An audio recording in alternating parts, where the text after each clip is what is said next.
Pour moi, ce qui est beaucoup plus important, c'est de vous rappeler quand même ces deux instruments dont on a déjà pas mal parlé et qui, bien entendu, sont aussi utiles dans votre propre planification. Nous, on a appris à faire des matrices BCG dans l'analyse concurrentielle. Il est clair qu'on peut aussi les faire pour vous.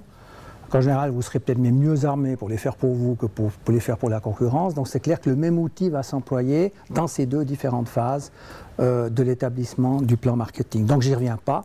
Je pars du principe que c'est acquis et je pars du principe que vous savez le faire. Par contre, ce qui est maintenant très important dans ce chapitre-là, c'est qu'on parle un peu de cette obsession qu'on a quand même pour la croissance. C'est quand même rare les entreprises qui disent « ouais, ben nous on est pratiquement sûr que pendant les 5 ans qui viennent, on va faire une régression après l'autre ». Celles qui ont cette vision-là ou cette perspective-là, c'est en général des boîtes qui vont probablement assez vite soit être rachetées, soit disparaître. On est obsédé par la croissance. Hein. On dit dans le fond qui n'avance pas recule. Vous le retrouvez un peu dans cette expression-là. Hein. On veut tous toujours augmenter quelque chose. Les clients, le chiffre d'affaires, la part de marché, on est quand même obsédé par ça. Alors il y a quelques exceptions. C'est bien qu'il y a des boîtes qui sortent d'un monopole, donc elles ont une part de marché qui est tellement énorme que dans le fond elles ne peuvent que perdre. Hein. D'accord ? Donc autrement dit, vous pouvez très bien vivre dans ce marché aussi longtemps que vous pouvez faire quoi? Augmenter les quantités. Augmenter votre part de marché. Augmenter votre part de marché. Hein?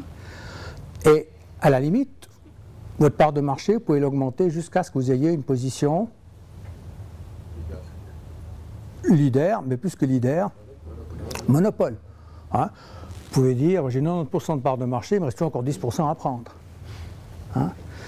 Mais à un moment donné, vous allez quand même vous dire, bon, j'ai 50% de part de marché, il me reste plus que 50% à prendre. Et puis encore, je sais que j'aurai jamais une situation de leader absolu. Hein?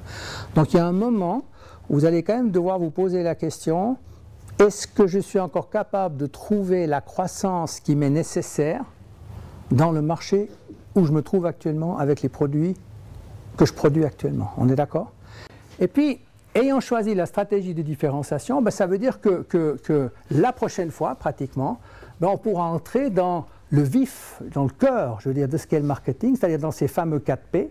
Et donc, on va pouvoir parler politique produit, on va surtout pouvoir parler politique prix, comment est-ce que je fixe un prix, quand est-ce que j'adapte mon prix, etc. On va pouvoir parler politique de distribution, on va finalement pouvoir parler de politique de promotion, donc de communication, la pub et tout ce qui gravite là autour, la vente, etc., etc.